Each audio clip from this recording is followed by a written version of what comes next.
Welcome to the Build Wealth Canada podcast, where it's all about becoming debt-free, accelerating your wealth, and taking control of your money. Now, here's your host, Cornell Schreiber. Hey, it's Cornell, and welcome to the Build Wealth Canada show. Happy New Year. Today, I'm extremely excited to have Canadian best-selling author Andrew Hallam on the show. His first book, Millionaire Teacher, is currently the #1 bestseller in the investment and portfolio management category on Amazon when I checked today. He is one of the world's most prolific financial wellness speakers, and over the past 16 years, he has given hundreds of talks in over 30 different countries, espousing research on financial wellness, sound investing, and life satisfaction. He has been investing in the stock market for 32 years, having built $1 million portfolio on a school teacher's salary when he was in his late 30s. Andrew is the international best-selling author of Millionaire Teacher and Millionaire Expat. His latest book is Balance: How to Invest and Spend for Happiness, Health, and Wealth. And his book, Balance, just released this past week, so definitely check it out. I found it extremely enjoyable, and I definitely picked up some really good best practices from it. Now, as a financial journalist, Andrew has written for numerous international publications, including investment columns for the Globe and Mail, Canadian Business Magazine, Money Sense, and many more. He's been quoted by Forbes and the Wall Street Journal, and has been a guest on numerous podcasts, radio shows, and television networks, including CNBC. We cover a lot of areas in this interview, but since Andrew achieved financial independence in his 30s, I especially want to ask him how we Canadians can live off our portfolios long-term without depleting them prematurely, while also maximizing the income that we are able to withdraw from them. We discuss what to do when it comes to our withdrawal strategy in different economic environments, and we discuss how one can best use the 4% rule and how we can modify it depending on what happens in the markets. We also talk about one of my favorite topics, variable withdrawal strategies, which help us maximize how much income we can take out of our portfolio every year while not running out of money.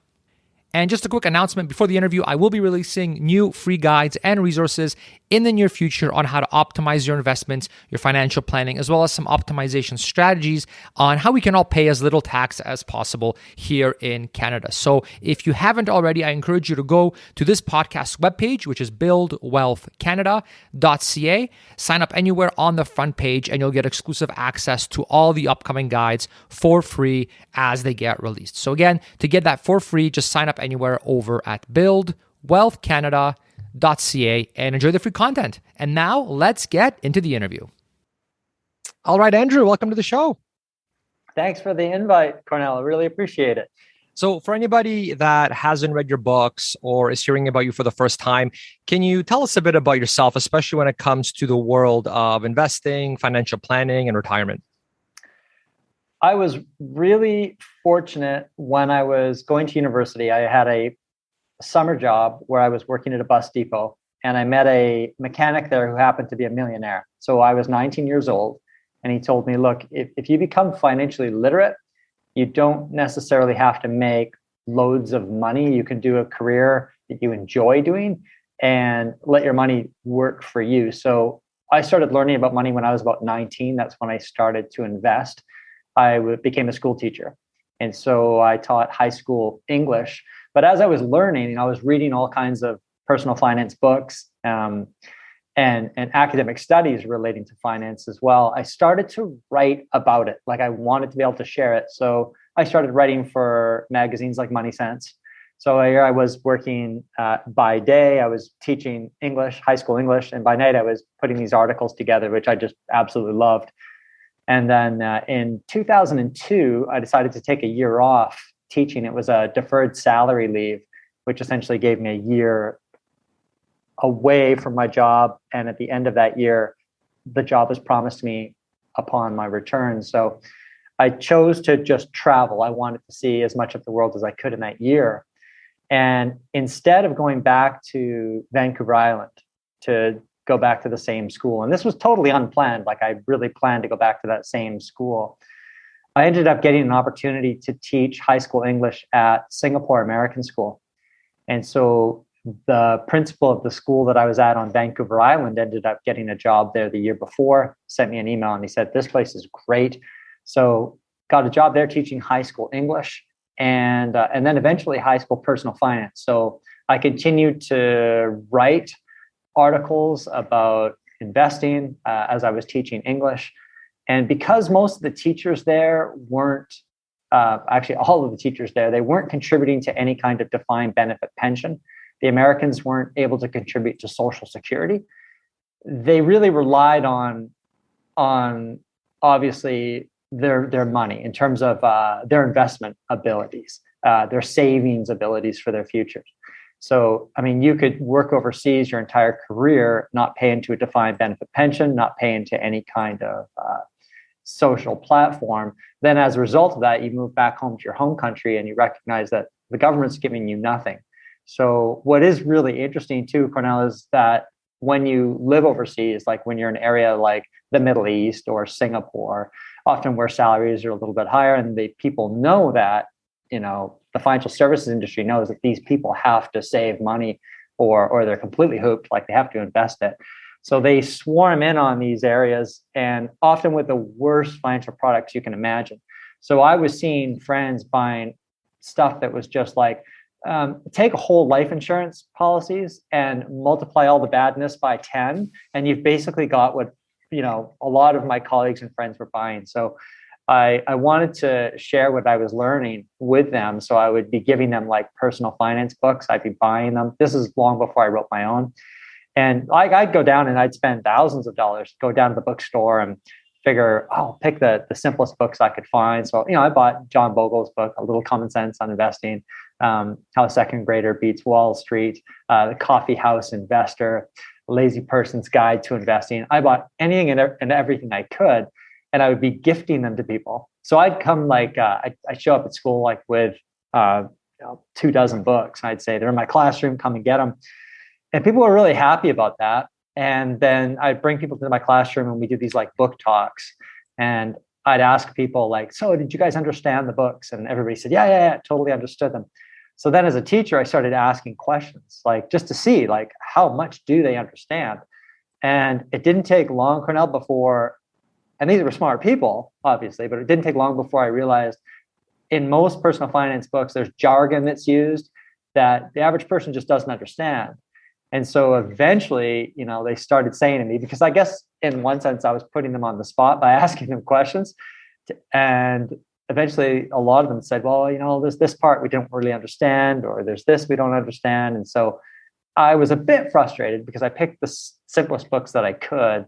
And I spoke to Ian McGugan, who was the editor of Money Sense at the time. And I said, Ian, I've spent like $4,000 on books for my colleagues, just gifting them out, and they don't understand them. I mean, yeah, they get the gist of it, but there were just things that I thought were really important that they didn't get.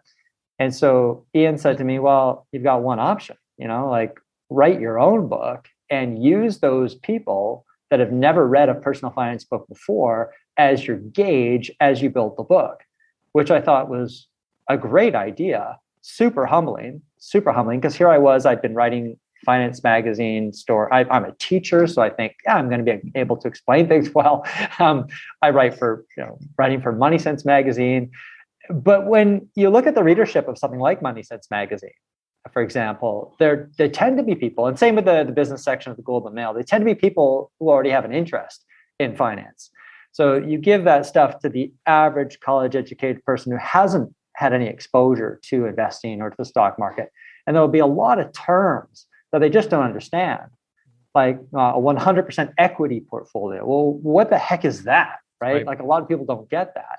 Or like to earn the market's return, or just the idea of trying to beat the market. These were terms that people stumbled upon. Like even with John Bogle's book, little book of common sense investing, in the very first page, he said a lot of people feel that their purpose is to try to beat the market. Mm-hmm. The average person doesn't know what that is. Like, what does that mean? That was the very first page. So I found myself like, okay, I've got to try to write something that people will, I think, maybe understand a little bit better. So that's what I did when I wrote the book Millionaire Teacher. So I did the first edition of that in 2011, and then the second edition of that in 2017. And then to create something that was specific for expatriates. So this is what we generally call people who are living outside their home countries. I would get these emails, or people on my blog, they'd send me a message and they'd say things like, I'm British and I live in Cairo. How do I build a portfolio of index funds? And I realized, okay, now this is an entirely different thing. So I wrote a couple of books for expatriates, specifically showing them also how to build portfolios of index funds. And then my wife wanted a break in 2014. So she wanted to take like a year off. And so we figured, well, we'll do that. But 1 year led to 2, which led to 3, which has led to 7 or 8 now. So we are, I guess, officially globally nomadic. So we travel. I still write personal finance articles. I write a weekly column for a firm called Asset Builder. And I sell the same story to a brokerage in Luxembourg called Swiss Quote. I write monthly, about once a month for the Globe and Mail. And the speaking requests started to really build up, especially during this sort of last 8 years that we were traveling. So we've been doing a lot of traveling to other countries, speaking at corporations, speaking at banks, insurance companies, and international schools, showing people how to effectively build a low-cost portfolios of ETFs and give them a broader sense of how much they might need for retirement and how to think holistically about money. Mm-hmm. That's awesome. Yeah. In your book, I was mentioning this before we went online, Millionaire Teacher I remember when I was first getting started investing years ago, that was one book that I kept coming in contact with and having recommended to me over and over and over again by people that I trust. And so I was like, okay, clearly this has got to be on my short list. I've got to read this along with other, because I did a similar thing to you where I kind of found all the books I could that I, heard are good from reputable sources. And I read them, right? And then yours kept coming up over and over again. And at first I was kind of reluctant to read it, to be honest, because it's called Millionaire Teacher. So I was like, oh, is this one of those like get rich quick, I'm going to teach you how to be a millionaire kind of books. So like, I don't want that. I want to learn about investing. And then I started reading it and I was like, oh no, because Andrew is actually a teacher. And so that's why he, Millionaire Teacher. And then, yeah, I read that book so quickly. I was so into it. And it became kind of one of the staples now that when someone asks me what books do I recommend, I mean, it's always mentioned in that conversation every single time. So yeah, definitely, I appreciate your contribution to sort of, in my case, Canadians, because that's who this audience is, but also, people from around the world that I think it's applicable to. On a kind of a side note, you mentioned the terms and how there's these terms that we kind of being in the space maybe take for granted that people know what they are. And you mentioned some of them people don't actually know. One thing that I'm kind of curious to get your take on is the definitions of defined benefit pension plans and defined contribution pension plans. In your experience, do people actually know the difference between the two? Because sometimes someone asks me a question and I start answering it. And when I mention like, oh, what kind of pension do you have at work, if at all, I almost get the sense like they're not like, they don't actually know, but they just don't want to tell me because, and I feel like I'm assuming because I'm like, oh, of course, everyone knows what kind of pension they have. But is that a bad assumption, do you think, from your experience? I think it's no. I think your assumption is probably quite accurate. Okay. A lot of people don't know. So okay. Even those that do, I was just recently on I think it was the Choose FI Canada Facebook group, and there was a guy, and he was on there, and he was complaining. He was really upset. His wife's a nurse, and she has a defined benefit pension, but he didn't know it. So she's been a nurse for a few years, and all he knows is that some money mysteriously disappears from the paycheck. And he says, "Oh, this is such a pain in the ass. And I want that money. I want to be able to invest that money. This is a total ripoff." And I want out. Yeah. I was gently trying to say to him, "Hey, look, dude, like this is like a government defined benefit pension. And it's actually gold. Like it's really, really, really good." So I was trying to explain it to him. And I suspect that if he didn't know what it was, his wife may not have known either. There was a friend of ours, and this is an extreme case. So, I mean, there are going to be people listening here who are government workers and teachers, and they're like, well, of course we know what our defined benefit pension is. But my wife and I, this is a total extreme case, became friends with, or are friends with this woman who retired in the States. And she'd worked her entire career as a teacher and had, contributed to a defined benefit pension scheme. And her state had a really good, solid one. It was like, paid something like 80% of her average income over the past 5 years, indexed to inflation. So when she retires, she's pretty much set, right? And this is going to sound really crazy, but she didn't even know that she had it. So Money's not talked about often. So somebody had told her, hey, look, like, Kathy, did you know that you can retire next year with this full pension? She's like, what do you mean?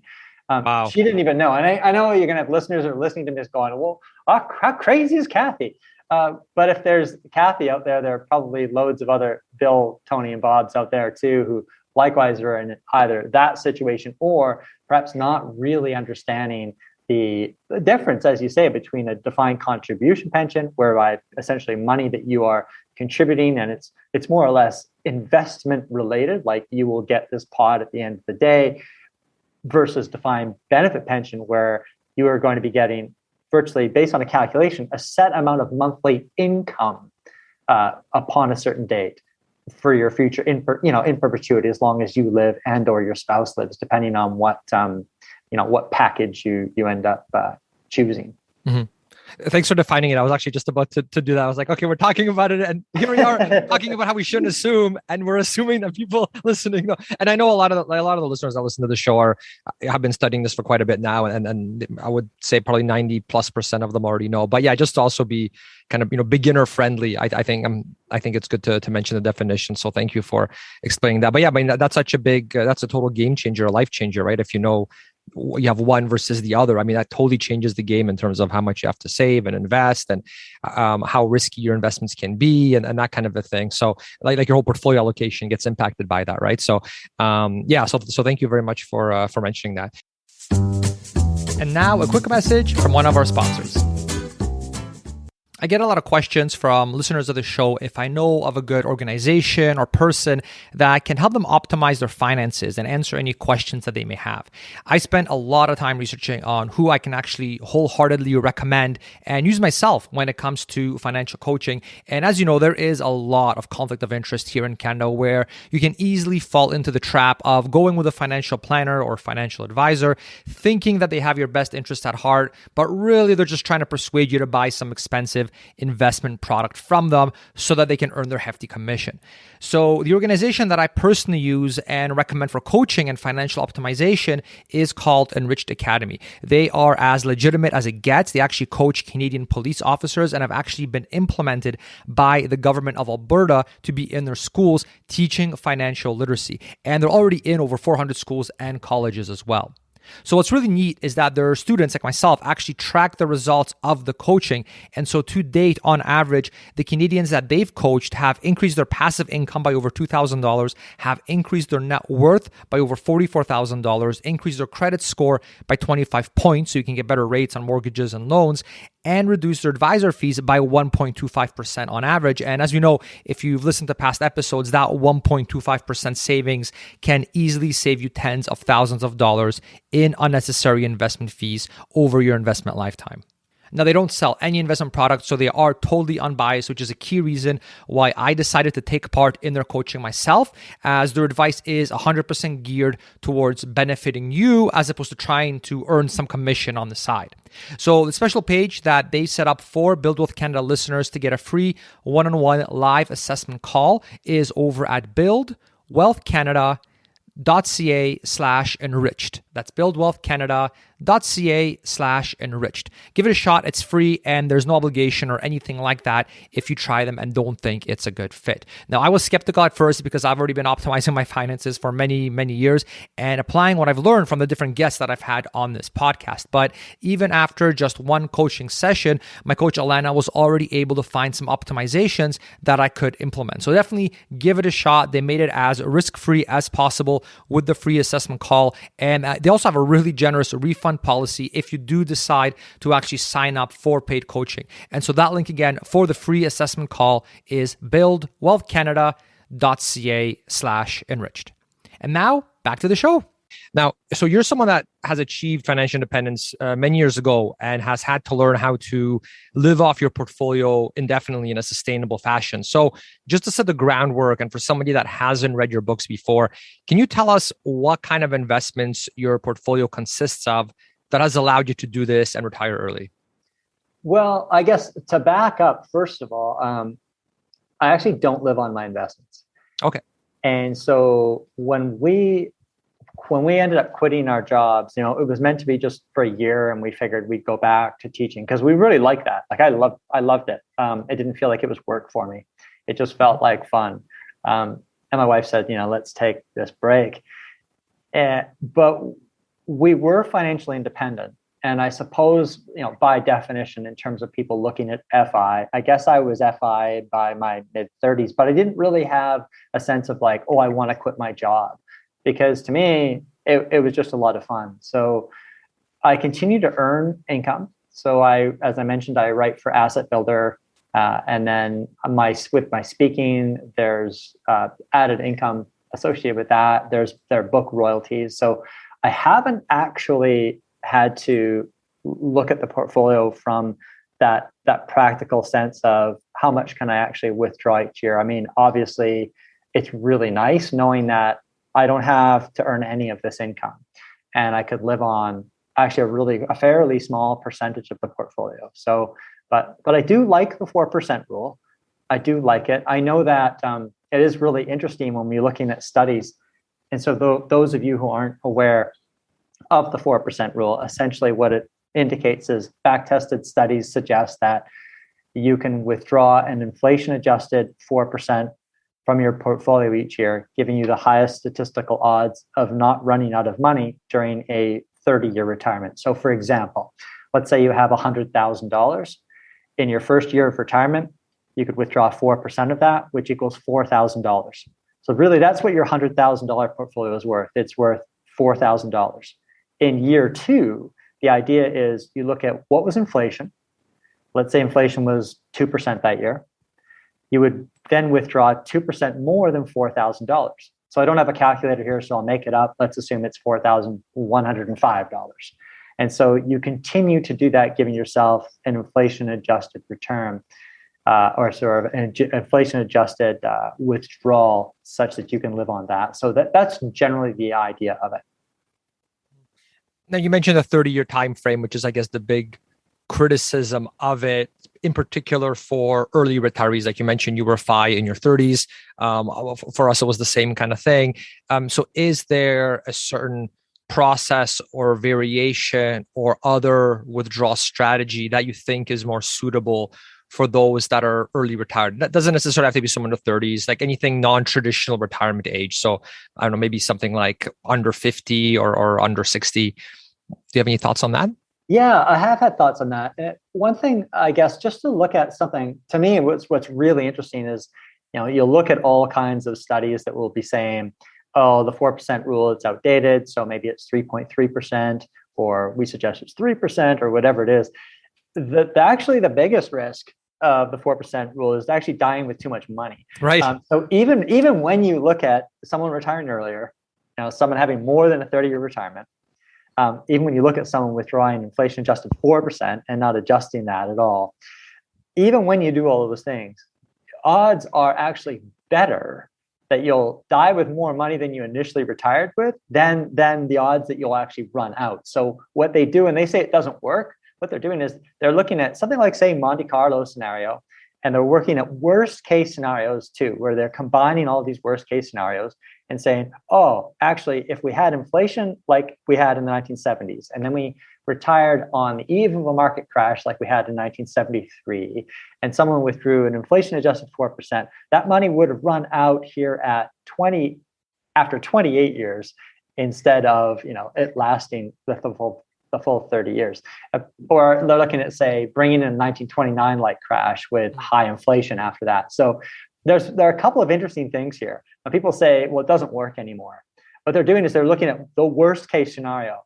Even when you look at all of these things and you factor all of them in, like I said from the very onset, there are higher odds of you actually dying with more money than there are you running out. So it's not like it doesn't work anymore. But I do like, and I do think it's really important to have that sense of like a conservative nature with respect to this, because anything can happen. Like next year, we really could get a 1929, and we really could get inflation rates running at 10 or 12%. We've had that before. So why can't we have that again? And in that case, yeah, there's an entire possibility that maybe based on the 4% inflation adjusted rule, you do run out of money after 27 years. But what I like is just something really simple, I think, Cornell, in that when the markets drop, so let's say you've got inflation adjusted 4% withdrawal, and that's what you're starting with. And so someone has $100,000, they retire, and they pull out $4,000 during that first year because that's 4% of the 100,000. And then if in the second year of their retirement, the market drops, let's say just your portfolio drops, period, right? So it doesn't have anywhere between 1%, negative 1%, or negative 20%, doesn't matter, 30%, negative 30, to actually just withdraw less money during that down year. I mean, so this makes so much sense, and it's not complicated. It ensures a couple of things. Obviously, we get down markets, they happen, right? You're going to get periods where, statistically speaking, probably 1 in 3 years will see your portfolio drop. I mean, the last 10 years have been weird because really we've just had gains upon gains upon gains. People are like, yeah, this doesn't. It's been a fun ride, yeah. Yeah. Well, no, I mean, the reality is, you can get 2 or 3 or 4 years in a row where markets drop. So when you get excess, you often get something that balances out that excess. So the reality is, over a lengthy period of time, so over, let's say, a 30-year period, 1 out of, say, every 3 years, you're going to probably have a market decline. So your portfolio will drop in value during 1 out of every, say, 3 years. But when it does, withdraw a little less than you did the previous year. So don't do an inflation-adjusted withdrawal where you withdraw a little bit more, as calculated inflation and withdraw a little bit more than you did the previous year. Instead, give yourself maybe like a 15% wage cut. Think of it that way. So if you withdrew, $4,000 one year and the following year the market's dropped, withdraw whatever, $3,700 that year instead of $4,200. So instead of inflation adjusted increase, just pull back 10 or 15%. And I think just something that simple, Cornell, would ensure that the portfolio lasts at least, when I say at least a 30-year duration, I'm really thinking it would last, it should last as long as you're going to last if you did that. Mm-hmm. And you're saying even if you're doing let's say you're doing a 60-year retirement instead of a traditional 30, it sounds like you would still recommend that approach in that scenario as well.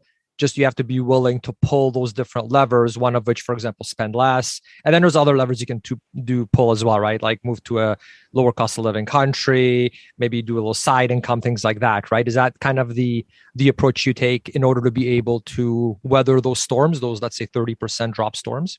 Yeah, it could be. I mean, it doesn't even have to be as dramatic as moving to another country, because I think most people are going to be able to have enough wiggle room to give themselves a 15% pay cut. Right. And stay where they are. And if you're that on the edge, that's not a good thing. Right. So most people should be able to take a 10 or 15% wage cut and then still be able to survive. So, but some of the other things you talked about, if you are a bit more, you want to be more mobile and you really decide, what? I'm, markets are down 20% and I don't want to take a wage cut this year. I don't want to do that. Andrew suggests a pretty good idea, but I think maybe moving to Mexico for 10 months sounds like a better idea. So, you cut your costs of living by about 60%. Mm-hmm. All of a sudden, the monies that you're spending in Canada, you could probably spend, let's say you're spending half that in Mexico and living better. And building life experience in the process. Like, it's not just something that you would do just to save money. Like, you'd actually have to like to travel.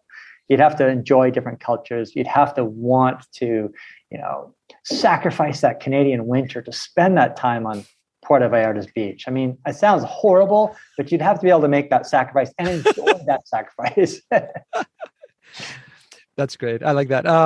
Now let's look at the other type of scenario, or the other extreme. So we said, okay, we have a big market crash using the 4% rule. There's a big crash, let's say 30% drop, 40% drop. Here's different things you can do so that you can still actually use the 4% rule in a way. You just have to be flexible as opposed to mindlessly withdrawing that amount no matter what happens in the markets, and mindlessly spending the same amount, when the market's 20%, you're spending the same amount as if the market's down 20%, right? Obviously, having that flexibility, like you said, is critical. But what happens, let's say, in a more, I guess, probable scenario where the markets have actually done even just average or well, but let's assume just, average, they've gone up, let's say, I don't know, 8%, annually per year. On average, they're not, really dropping. Now your portfolio is much larger. So, maybe you started with $1 million portfolio, you were going to do 4%. So you're thinking 40K a year, even with the inflation adjustments. Let's fast forward 5-10 years.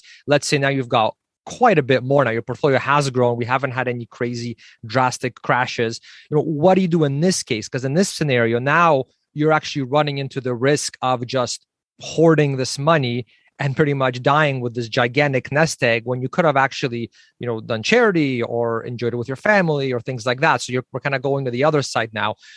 At what point would you say, okay, now let's make an adjustment, but the other way, because now we actually have extra money. The markets have been good to us. How do you go about tackling that adjustment? Or do you not? Do you just stick with the 4% plus inflation? Yeah, I think it entirely depends on your personality. Like some people would just be like, hey, this is great because now I've got a bigger cushion, and cushions are great, and so, we could end up getting a market crash, a really big one. But because I've got a nice cushion now, it's not going to affect me as much. And so, there's that way of thinking about it. And I fully respect that. On the flip side, as you suggested, there could be this moment where you're doing your inflation-adjusted withdrawals, and you notice that, hang on a second, the amount that I withdrew this year might end up being only 2.5% of my actual portfolio value now, because my portfolio value has grown so much. Well, that's interesting, because essentially now I'm withdrawing, feasibly from this point an inflation-adjusted 2.5% from the actual current market value. So at that point, if somebody wants to spend more of their portfolio, I think they could certainly do so. Do you have some sort of a framework, or how much, if that happened to you, let's say you started with $1 million and you're 40K a year plus inflation adjustments is what you started with, and then fast forward a bit and now you're at, let's say, 2 million, and you're still only taking out 40K plus inflation, where would you draw that line so that you adjust it, but you're not adjusting it in such a large amount where now you're putting your portfolio at risk again? Great question. I would adjust it based on 4% of the market value of the portfolio.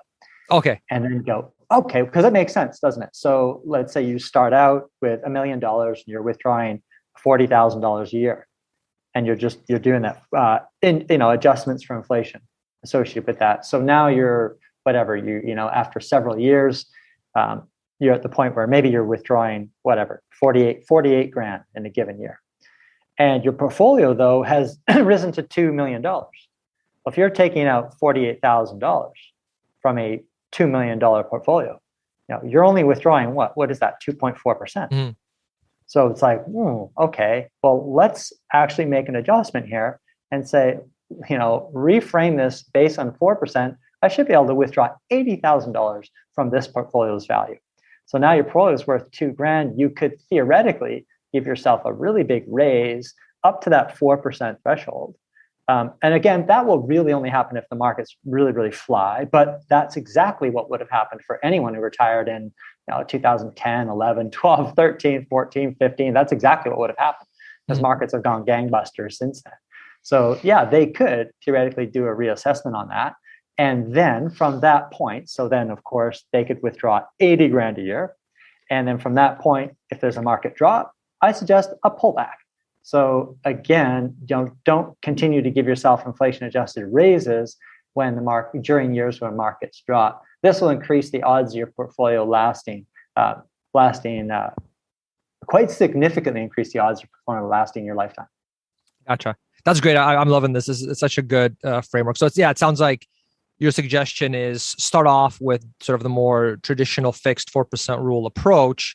And then if the markets actually do quite well, your portfolio is now bigger, switch to a variable percentage approach, where it's a percentage of your actual portfolio, not based on that amount that you did, let's say 10 years ago or 5 years ago or whatever the case may be. So now it's that percent times whatever your portfolio is, let's say at the beginning of the year, as opposed to, that 10 years ago, what 4% was of your portfolio value, and then just being willing to pull back and I guess not inflating your lifestyle to such an extreme where now you're like, oh, I need this 80,000 now. It's like, well, hold on. You need to be willing to pull back. Is that pretty much what you're saying? That I understand that okay? Yeah, I think that makes a lot of sense. I mean, because life is variable. Life will have things that, life will throw different things at you, different situations. And it's nice to be able to bend a little bit with the wind on those things. And I also think that, one of the things people often do, and I think here's something that can alleviate a lot of stress for people when they're thinking about retirement and they think they have to hit a certain number.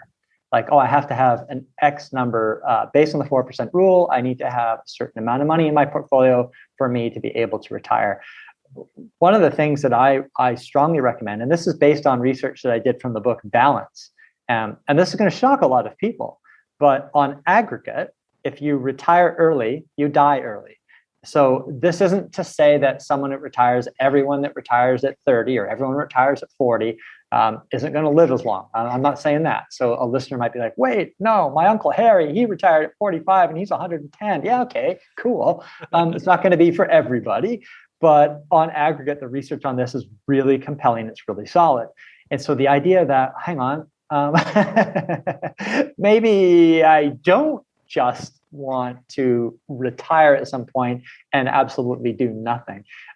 One of the things that Daniel Kahneman talks about, he's a behavioral economist, won a Nobel Prize in behavioral economics.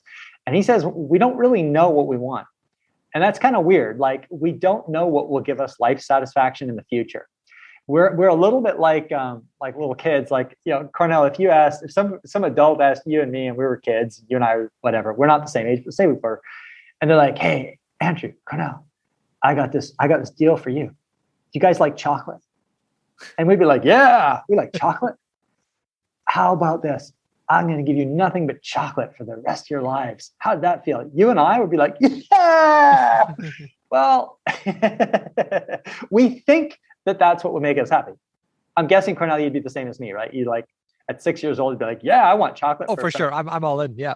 I'm all in. But yeah.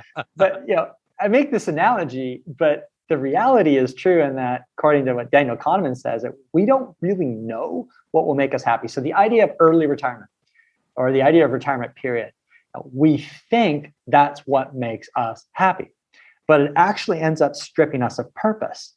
So when you look at people who've experienced FI or who had early FI, and it doesn't matter who they are, what will happen, what you'll find with them is that they will continue to work in some capacity, but a different capacity.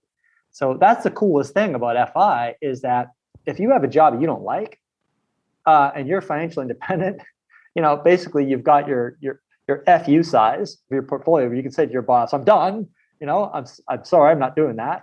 And you can choose to do something that you like to do just on a part-time basis. And research suggests that if we can continue to work, now if we continue to use our minds, especially when we're engaged with people of different age demographics, and we are going to be, as workers, we're going to be challenged by things, so we're using our brains. The research suggests that things like dementia and Alzheimer's are, to an extent, warded off. So they can actually fight off things like, and obviously there's a genetic component, so I'm not saying that everyone who works a really long time and uses their brain, they're not going to get dementia. But the evidence on this is really compelling on aggregate. We end up living longer and we end up more satisfied with our lives if we continue to do something. So what I like about this, Cornell, is it alleviates a lot of the financial stress that people associate with hitting their number, like hitting my financial number, whereby at that stage, I have to live on my portfolio, or I want to live on my portfolio, and I'm just going to live this blissful life where I'm not going to be working any longer. That's sort of, for most people, that's actually quite false, because we do need to keep, it's important that we need to keep engaged and need to keep using our brain. And when we are earning a little bit of money, So whatever it is that we're enjoying, even if it's just like $15,000 a year, you're earning $15,000 a year working part-time, doing something super cool that you love to do. To give you the equivalent cash flow of $15,000, you need something like an extra $380,000 in your investment portfolio based on the 4% rule to give you that 15 grand. Like that's just top of the head math, but it's probably fairly close. So I think the idea, and I did talk about this in my last chapter with my book Balance, is the idea of fully retiring is a bit like eating chocolate every single day. Eventually it'll get a little bit old. It's not generally good for us, much like chocolate every single day isn't good for us.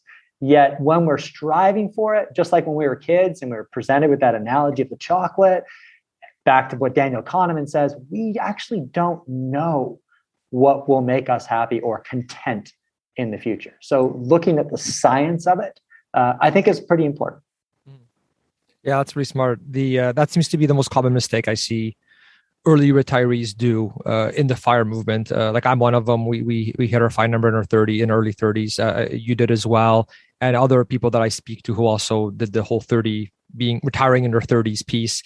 Every single one of them that I've talked to now do some sort of productive work, but it's on their own terms, and it's by someone looking from the outside, it could be seen as work, and I'm using air quotes here, but to them, you do it because it actually gives you happiness, fulfillment, growth, creative growth, intellectual growth. Like it checks so many buckets. At least I personally found this in my own scenario, in terms of just satisfaction and happiness and fulfillment.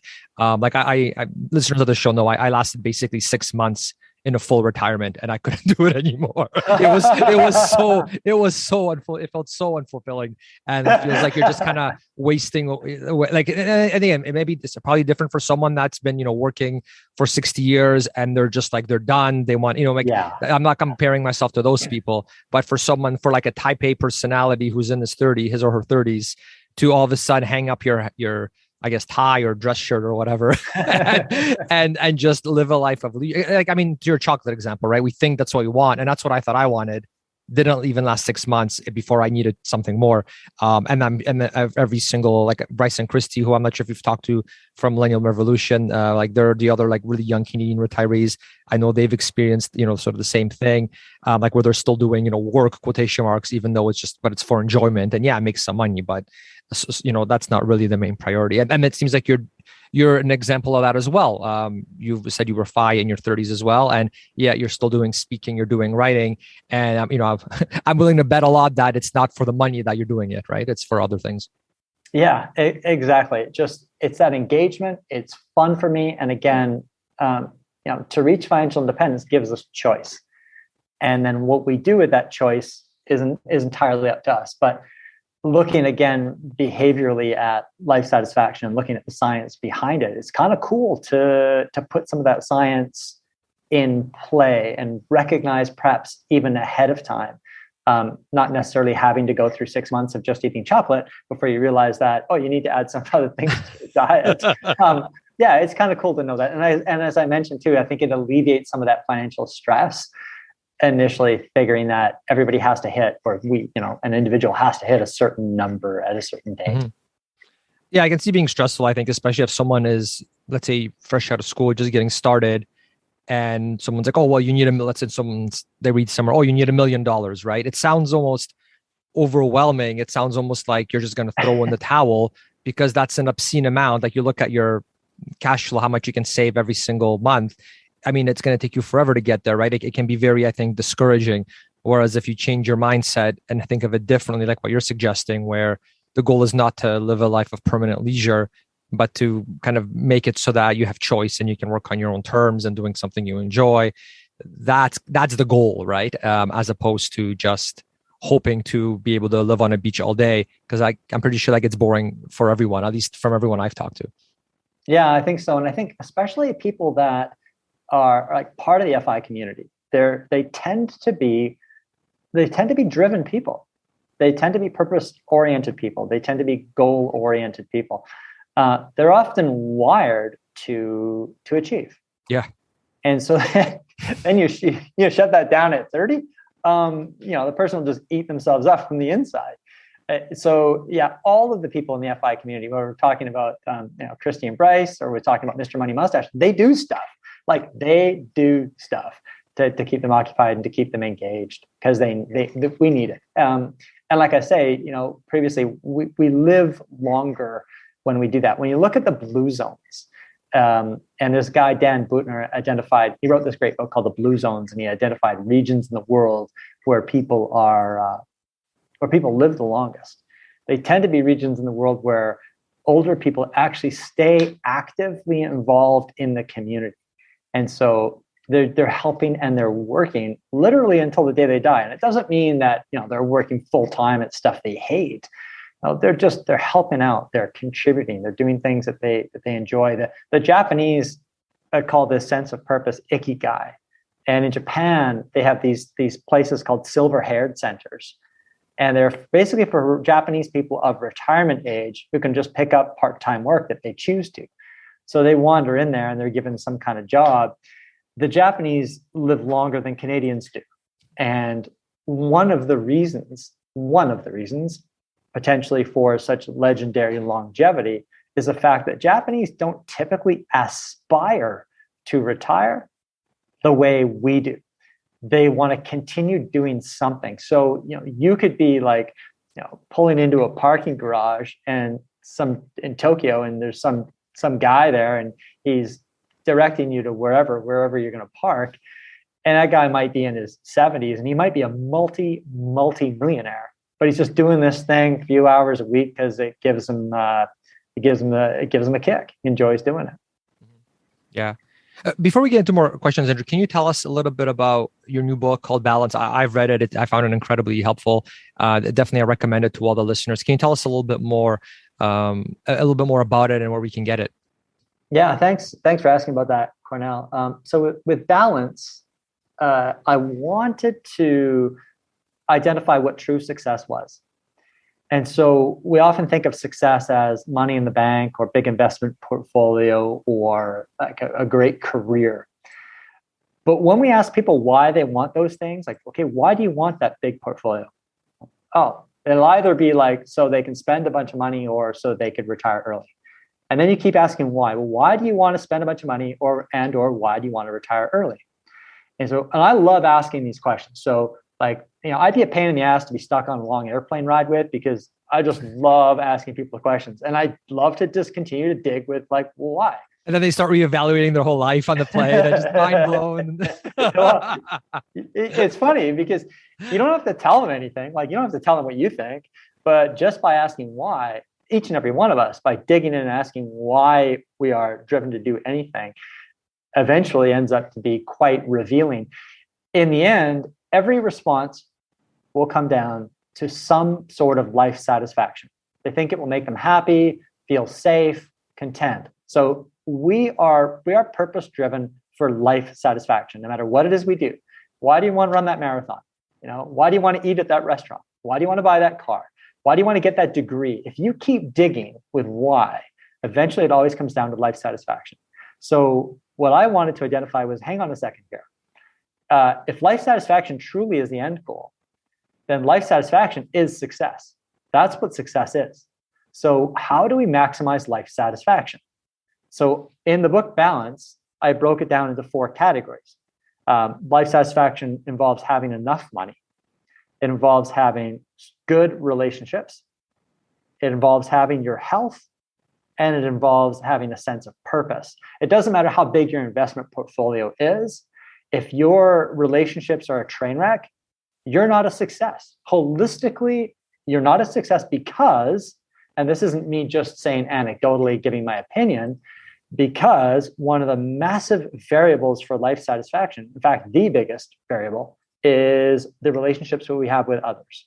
And if our relationships with other people are not solid, then we are not maximizing life satisfaction. It doesn't matter how much money we have in the bank or how big our portfolio is. So with the book Balance, what I wanted to do is say, okay, so if everything hinges on life satisfaction, here are the 4 quadrants of it: having enough money, having good relationships, having health, and having a sense of purpose. Let's focus on those 4 things in the book Balance. That's great. In terms of the relationship piece, what are some actionable things that you think we can do with that pillar? Let's hinge that to the wealth component here, or a financial independence component. And you don't even need to be financially independent to do this. But I take this example of this family that I met in Costa Rica just in 2020, beginning of 2020, just before the pandemic. And they had chosen to quit their jobs for 6 months and to take their 2 children to Costa Rica and to work at these orphanages, just do a little bit of part-time help there, have the kids learn Spanish and have them explore the country. So they had this mixed 6-month plan. And it was just one of those things where, because they had enough money in the bank, because they had a portfolio that was large enough for them to just say, I'm going to quit my job for 6 months, because they could sustain themselves for a few years, even if they couldn't get a job right away. But what they did, Cornell, was they spent quality time with their kids. And they were, I think, about 12 and 13 at the time. But just great quality time with people. And that's really what it's all about. If we work our butts off for whatever it is, we get a little bit tunnel visioned and we're working super hard and we're not spending time with people we love, we're not building memories to the same extent that we could be. And memories are far more valuable than material acquisitions or extra money in the bank could ever be. So we're building experiences with people we love and respect. So for goal-oriented people, sometimes we lose sight of what's really most important. We'll be focused on career or focused on money. But what we need to do is we need to set a goal at the beginning, perhaps even at the beginning of the year. Some people just naturally will spend loads of time with their family. They love doing it, just comes naturally.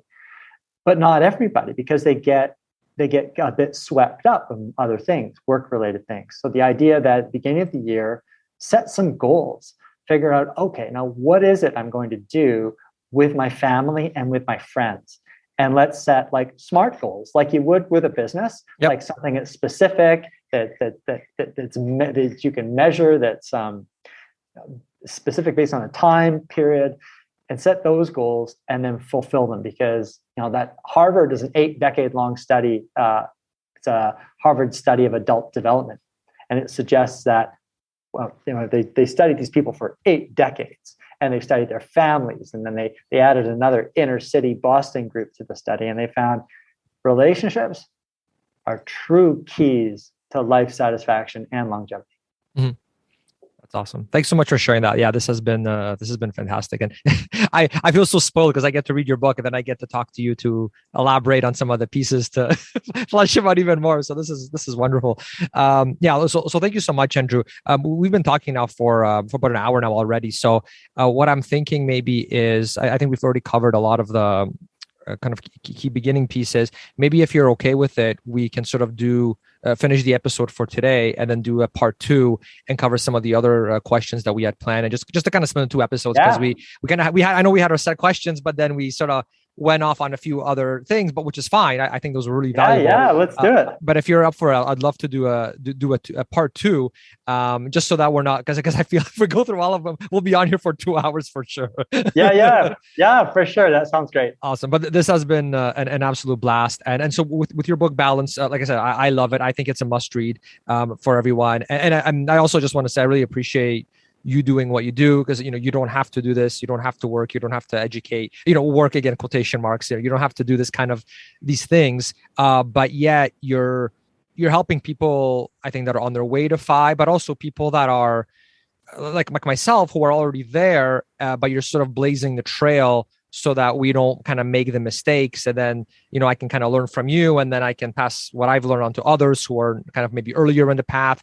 So I really appreciate sincerely what you're doing from an altruistic perspective as well, where you're passing on your knowledge and your wisdom and your experience and a lot of research, because you research this so much, to people like myself and listeners of the show, and then we can kind of pass that on as well to help the earlier generation. So sincerely, from the bottom of my heart, I appreciate what you do, especially because I know you don't have to do it, but it really is appreciated, and it's not falling on deaf ears.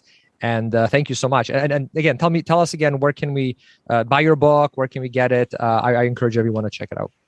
So the release date for the book is January 18th. And so it's available at all major book retailers on Amazon. So all online and brick and mortar retailers, major ones anyway, should be available at all of those by January 18th. All right. I hope you enjoyed the show. Definitely check out Andrew's new book called Balance.